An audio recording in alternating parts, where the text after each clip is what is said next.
আমাদের এই পৃথিবীর মানুষ যেমন বিচিত্রময় এবং আলাদা, ঠিক তেমনই পৃথিবীর বিভিন্ন দেশের রীতিনীতিও আলাদা হয়ে থাকে।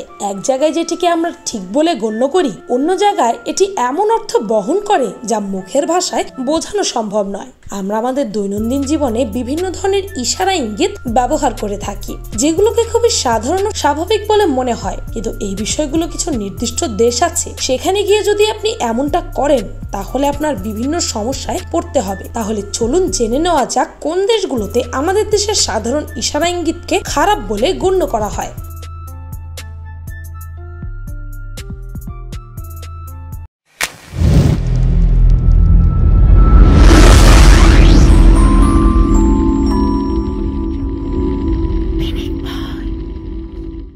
Number 1, you get the horns. এইভাবে আঙ্গুলের ইশারা সাধারণত আমরা বিভিন্ন রকস্টারদের করতে দেখি। ইঙ্গিতটি দিয়ে প্রাচীন রোমের মানুষ শারীরিক কিছু ব্যাপার সম্পর্কে বুঝিয়ে থাকতো। রোমের যোদ্ধারা যখন যুদ্ধ করতে আসতো তখন তারা তাদের স্ত্রীকে এমন ইঙ্গিত করত, যার প্রচলন এখনো চলে, কিন্তু এটি এখন চলে ভিন্ন অর্থে। 2002 সালে ইউরোপিয়ান ইউনিয়নের একটি সম্মেলনে ইতালির রাষ্ট্রপতি স্পেনের পররাষ্ট্রমন্ত্রীর পেছনে এমন ইঙ্গিত করতে দেখা যায়। এমনটা দেখে মন্ত্রীর বউ খুবই খুশি হয়ে যায়, কিন্তু বিষয়টি এই স্পেনের পররাষ্ট্রমন্ত্রীর জন্য একদমই খুশির কারণ ছিল না। সে অত্যন্ত রেগে গিয়েছিল, কেননা সেই দেশে এই ইশারার অর্থ হচ্ছে শারীরিক সম্পর্ক করার ইচ্ছে। ভাবা যায়। নাম্বার 2, ওকে ডোকি। দক্ষিণ ইউরোপ সহ তুর্কি এবং ব্রাজিলে আপনি যখন এই সাইনটিকে দেখান তখন বিপদে পড়তে পারেন। যদিও আমাদের দেশে এই সাইনের অর্থ হচ্ছে দারুণ, কিন্তু ইউরোপের দেশগুলোতে এটির অর্থ হচ্ছে 0, আর তুর্কিতে এটিকে সমকামিতার প্রতীক বলে মনে করা হয়।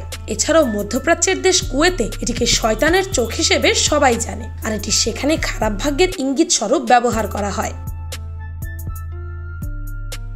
নাম্বার 3, কাম হিদার। যখন আমরা কাউকে কাছে ডাকি তখন তর্জনী আঙ্গুল ইশারা করে তাকে আসতে বলি। এই ইশারাটিকে ইউরোপ আমেরিকার মানুষ মেয়েদের পটানোর ইশারা হিসেবে জানে, যা তাদের জন্য খুবই স্বাভাবিক, কিন্তু এমনটা আপনি ভুলেও স্লোভেনিয়া সহ পূর্ব এশিয়ার কিছু দেশে করতে যাবেন না। সেখানে এমন ইশারা কেবলমাত্র কুকুরের জন্যই প্রযোজ্য। মানুষকে এমন ইশারা করার অর্থ হচ্ছে আপনি তাকেও কুকুরের সাথে তুলনা করছেন। ইন্দোনেশিয়াতে এই ইশারা ব্যবহার করা হয় পতিতাদের জন্য। ফিলিপাইনে যদি আপনি এমনটা করেন তাহলে পুলিশ আপনাকে অ্যারেস্ট করতে দেরি করবে না। Number 4, thumbs up. Thumbs up sign ইশারা করে আমরা মানুষকে কোনো কথার সমর্থন করে থাকি। ফেসবুকে এই বিষয়টি জনপ্রিয়তা হওয়ার আগে আমরা এটি মানুষকে ধিক্কার জানাতে ব্যবহার করতাম। ঠিক একই কাজ করত প্রাচীন রোমের মানুষ। তারা কারো কাজের স্বীকারোক্তি প্রকাশ করতে এমনটা দেখাতো, আর তারা যদি কারো মৃত্যু কামনা করত তাহলে থামস আপ সাইনের উল্টোটা দেখিয়ে নিজের ক্ষোভ প্রকাশ করত। বর্তমানে আমরা থামস আপ সাইন ব্যবহার করে সমর্থন দেই, আর উল্টোটা দেখিয়ে মানুষের কোনো কাজের বিরোধিতা করি বা নিজের আপত্তি প্রকাশ করি, তাই না? Number 5, good luck. এইভাবে দুইটি আঙ্গুলের ক্রস করিয়ে আমরা অনেক সময় মানুষের ভালো কিছু কামনার অর্থে ব্যবহার করি। ইউরোপে এটির ব্যবহার প্রচুর পরিমাণে লক্ষ্য করা যায়, কিন্তু আপনি এমনটা ভুলেও ভিয়েতনামে করতে যাবেন না, কারণ সেখানে এমনটা দেখিয়ে মেয়েদের গোপনাঙ্গকে বোঝানো হয়। আমাদের দেশে যেমন মধ্যাঙ্গুল বের করে উঁচু করে সেই অর্থ আমরা প্রকাশ করে থাকি, ঠিক তেমনি ভিয়েতনামে এই ইশারার ব্যবহার করে মানুষ তেমনটাই বুঝিয়ে থাকে। তাই ভিয়েতনামের লোকদের শুভেচ্ছা কামনা করতে গিয়ে ভুলেও এমন ইশারা করে বসবেন না যেন, তাহলে কিন্তু বিপদেই পড়তে হবে। Number 6, the fig.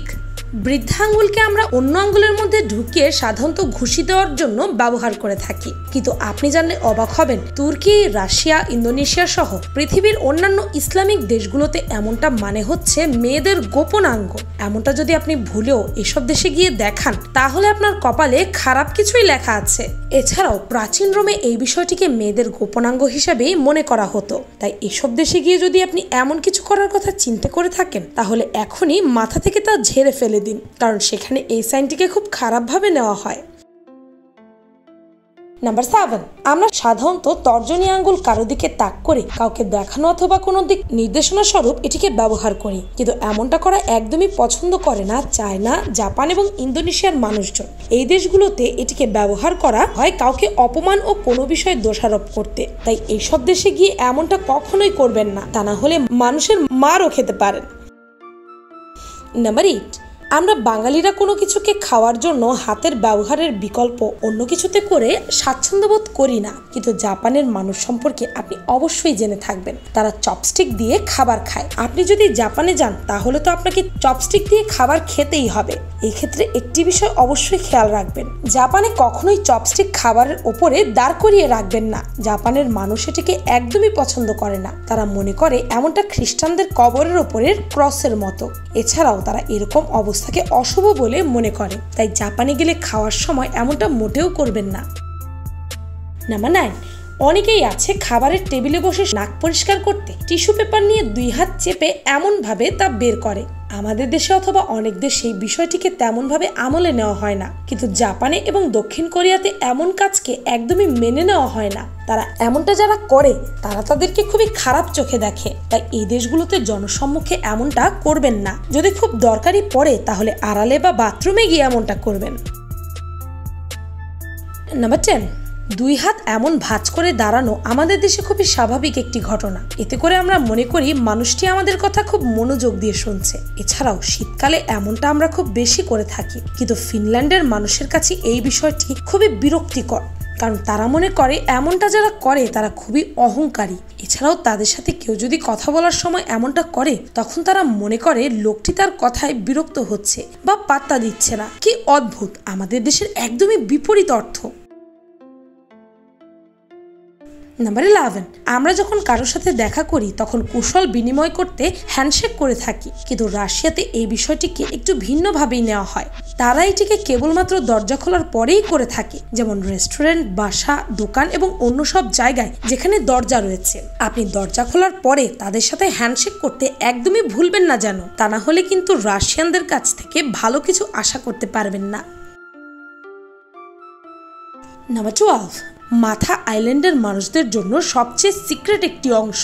আমাদের মাথায় অনেকে অনেক সময় মজার ছলে থাপ্পড় দিয়ে থাকে, কিন্তু আপনি যদি থাইল্যান্ডে কারো মাথায় কখনো হাত দেন তাহলে আপনাকে জেলে পর্যন্ত যেতে হতে পারে। এমনটা যারা করে তারা তাদের মনে করে সে বেয়াদব এবং সেই ব্যক্তি সম্পর্কে খারাপ ধারণা পোষণ করে। এই জন্য থাইল্যান্ডের এই বিষয়ে খুব কড়াকড়ি আইন করা হয়েছে। তাই থাইল্যান্ডে যখন কখনো ঘুরতে যাবেন তখন ভুলেও মজার ছলেও কারো মাথায় কখনো হাত দিয়ে বসবেন না যেন।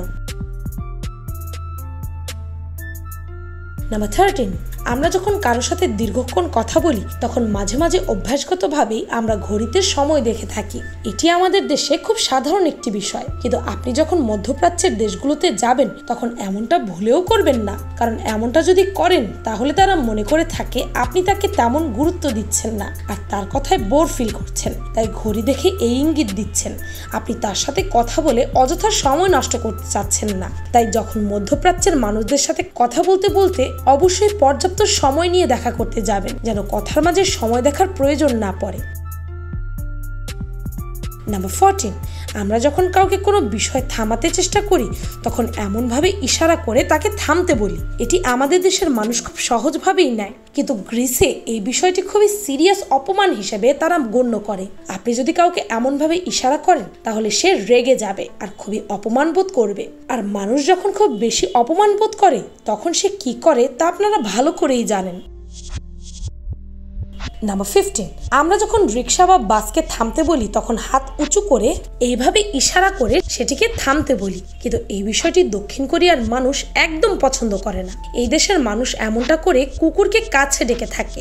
আপনি যদি এমন করে ট্যাক্সি ডাকেন তাহলে এটি তাদের জন্য খুব অপমানজনক হিসেবে প্রমাণিত হবে। তাহলে প্রশ্ন হচ্ছে ট্যাক্সি ডাকবেন কি করে?